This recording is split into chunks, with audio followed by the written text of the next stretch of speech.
Friends, स्वागत है आप सभी का नेचुरल लाइफ में। दोस्तों, चाहे आप वर्किंग वूमन हैं या फिर हाउसवाइफ हैं, सभी को अपना घर तो मेंटेन करना ही पड़ता है।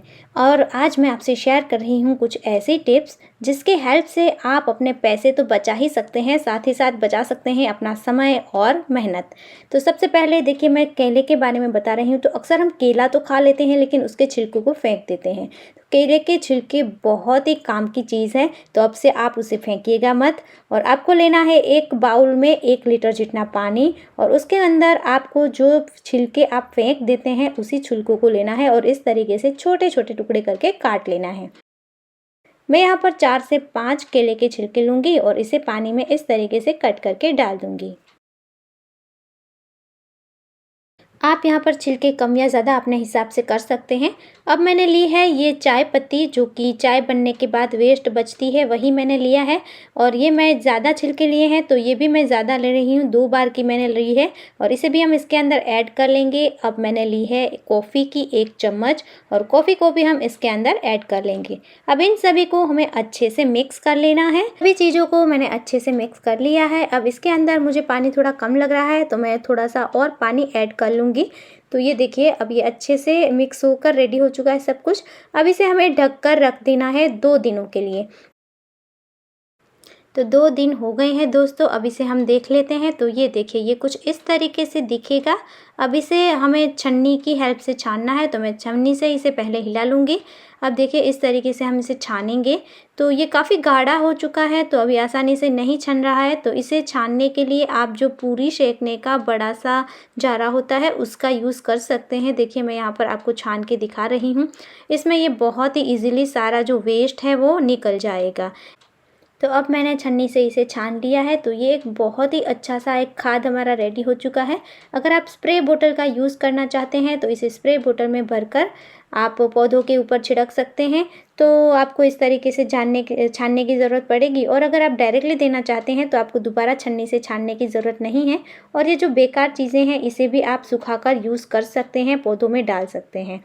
तो अब हमें क्या करना है, इस तरीके से देखिए, मैं समथिंग 50 ml जितना एक पौधे को ये दे रही हूँ। तो मेरे ये बाकी के जो पौधे हैं उन सभी को ये मैं सेम इसी तरीके से ये दे दूँगी। ये बहुत ही अच्छे खाद की तरह काम करता है और पौधों में ग्रोथ आती है और पौधों में काफ़ी सारे फूल भी आते हैं। अक्सर हम सभी किचन में बर्तन धोकर रखने के लिए इस तरीके की टोकरी का इस्तेमाल करते हैं। लेकिन होता क्या है कि इस तरीके की टोकरी में पानी सारा नीचे ही जमा हो जाता है और सही से निकल नहीं पाता है, जिससे हमारे बर्तन अच्छे से ड्राई नहीं होते हैं और हमारा जो काउंटर टॉप है वो भी गंदा लगता है। और लॉन्ग टाइम पर यहाँ पर पूरे में क्षार जम जाता है, इस तरीके से वाइट वाइट हो जाता है।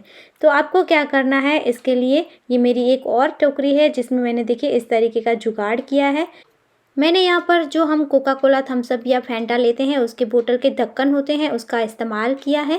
आपको क्या करना है, ढक्कन लेना है और ढक्कन में और टोकरी में ऊपर होल कर लेना है।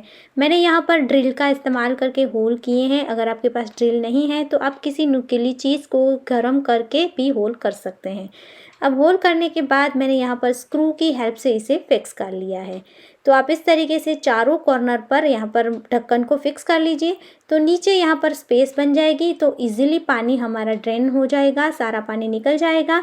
तो आपके बर्तन भी गीले नहीं रहेंगे, आपका काउंटर टॉप भी गंदा नहीं होगा। तो जिसे साफ़ करने में काफ़ी ज़्यादा समय और मेहनत लगती है उसे आप बचा सकते हैं। मेरी नेक्स्ट टिप भी इसी से जुड़ी हुई है। अक्सर इससे पानी लगता रहता है टोकरी को और यहाँ नीचे की साइड बहुत ही ज़्यादा गंदा हो जाता है और इसे हम आसानी से साफ़ नहीं कर पाते हैं। तो इसे आसानी से साफ़ करने का एक बहुत ही आसान तरीका है। आपको लेना है हार्पिक या फिर हार्पिक जैसी कोई भी प्रोडक्ट है उसे आप ले लीजिए और यहाँ पर इसे इस तरीके से आप अप्लाई कर लीजिए। यहाँ पर इसे अप्लाई करने के बाद हमें इसे अच्छे से सारे में फैला लेना है। तो उसके लिए मैं ब्रश का यूज़ कर रही हूँ। ब्रश के ऊपर थोड़ा सा पानी डालूंगी और इसे देखिए इस तरीके से सारे में मैं फैला लूँगी। अब इसे बस 5 मिनट के लिए ऐसे ही छोड़ देना है। तब तक आप कोई और काम कर लीजिए और 5 मिनट के बाद आपको इसे हल्के हाथों से रगड़ना है। तो ये देखिए कितने अच्छे से सब कुछ इसमें से रिमूव हो रहा है। कितनी भी जमी हुई मैल होगी, गंदगी होगी, वो सब बहुत ही आसानी से निकल जाएगा। इसे ना थोड़ा सा साफ़ करने के बाद हम अच्छे से साफ़ पानी से वॉश कर लेंगे। तो आप देख पाएंगे दोस्तों कि कितना अच्छे से सब कुछ ये निकल गया है, वॉश हो गया है। और यहाँ अंदर की साइड भी आप इसे इस तरीके का स्क्रब का यूज़ करके साफ़ कर सकते हैं। अब इसे हमें साफ़ पानी से साफ़ कर लेना है। तो देखिए बहुत ही अच्छे से ये क्लीन हो गया है, एकदम नए जैसा दिख रहा है।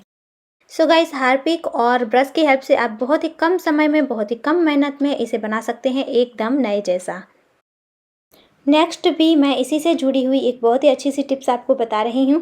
जब भी हम बर्तन वॉश करते हैं तो छन्नी होती है, स्पून होते हैं छोटे बड़े, या फिर नाइफ़ होता है यानी कि चाकू, तो उसे हम ऐसे ही इसके अंदर डाल देते हैं। तो वो है ना नीचे अटक जाते हैं, या फिर वो हमें अगर ज़रूरत पड़ती है तो मिलते नहीं हैं। मैं तो सारे बर्तन रात में नहीं लगाती हूँ, मॉर्निंग में लगाती हूँ। तो कभी कभी ये इस तरीके से सीधा ही रह जाता है, तो उसमें पानी भी भरा रह जाता है, जिससे वो अच्छे से क्लीन नहीं होता है और पानी के दाग लग जाते हैं। तो इसके लिए आपको सिंपल सा आइडिया करना है। क्या करना है आपको, इस तरीके का एक देखिए मैंने ऑर्गेनाइज़र लिया था, ओनली 10 रुपये का है ये, और इसे मैंने स्क्रू की हेल्प से यहाँ पर फिक्स कर लिया है। और देखिए सारे स्पून और चम्मच, चाकू, सब कुछ मैं इसी के अंदर रखती हूँ। तो ये है ना अंदर पूरे में अटकते भी नहीं हैं, सारे बर्तन अच्छे से मैं रख पाती हूँ। और ये देखिए सारे स्पून और चाकू ये सब भी बहुत ही अच्छे से यहाँ पर रह जाते हैं।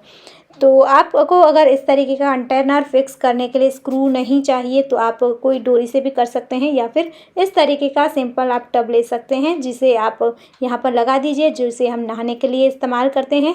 उसमें भी आप इस तरीके से उसे रख सकते हैं। तो बिना किसी झंझट के बहुत ही ईजी तरीके से आप इसे मैनेज कर पाएंगे। अब नेक्स्ट टिप मेरी बेसिन से जुड़ी हुई है। हम बर्तन साफ़ कर लेते हैं, उसके बाद काउंटर टॉप भी साफ़ कर लेते हैं, लेकिन बेसिन को साफ़ करने में हमें आलस आता है, थकान लगी होती है, तो लगता है बाद में कर लेंगे।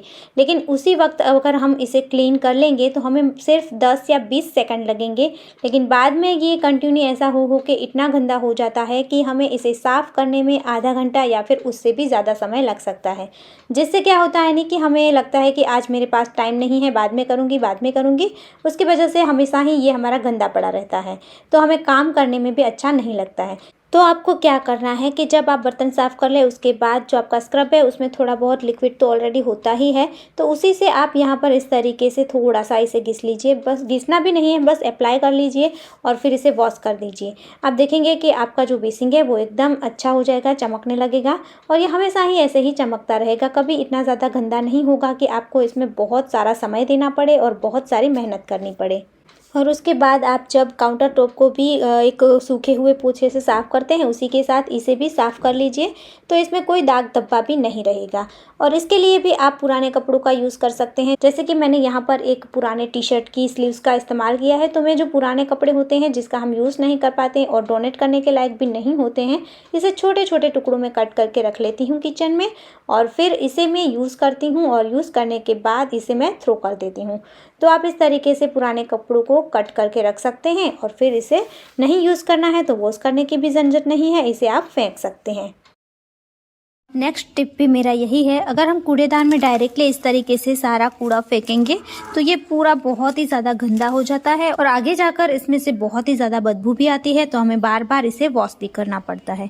इससे अच्छा क्या है, जब कूड़ेदान का यूज़ करें तब इस तरीके की पन्नी, अक्सर हमें कोई बड़ी शॉपिंग करते हैं तब आती हैं, तब इसका यूज़ इस तरीके से हम कर सकते हैं। पहले आपको इसे इस तरीके से यहाँ पर रख देना है।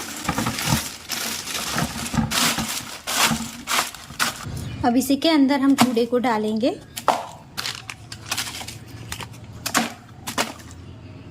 जब ये पूरा भर जाएगा तो हमें सिर्फ ये प्लास्टिक निकालनी है, और यहाँ पर हम दूसरी प्लास्टिक को लगा देंगे। मैं यहाँ पर एज ए कूड़ेदानी, मेरा पुराना बकेट था अब जिसका मैं इस्तेमाल नहीं कर रही हूँ, तो उसी का इस्तेमाल कर रही हूँ कूड़ेदान के लिए। तो क्या करना है आपको, अगर आपका जो कूड़ेदान है उसका भी ढक्कन नहीं है तो आपको कोई भी कार्डबोर्ड को इस तरीके से कट कर लेना है। ये मेरा रेडी था, और अगर आपके पास नहीं है, आप बड़े बॉक्स से बना रहे हैं, तो इसी के साइज़ का राउंड भी कट कर सकते हैं, और फिर आप ज़रूर इसे ढक कर रखें। तो उम्मीद है दोस्तों आपको आज का जो वीडियो है वो पसंद आया होगा, आज के टिप्स है वो उपयोगी लगे होंगे। तो प्लीज़ दोस्तों वीडियो को एक लाइक ज़रूर कर देना, ज़्यादा से ज़्यादा आप इसे अपने फ्रेंड्स और फैमिली के साथ शेयर करना, और अगर आप चैनल पर नए हैं तो सब्सक्राइब कर लेना। मिलते हैं ऐसे ही और इंटरेस्टिंग वीडियो के साथ, तब तक के लिए अपना ख्याल रखना, खुश रहना। जय भारत।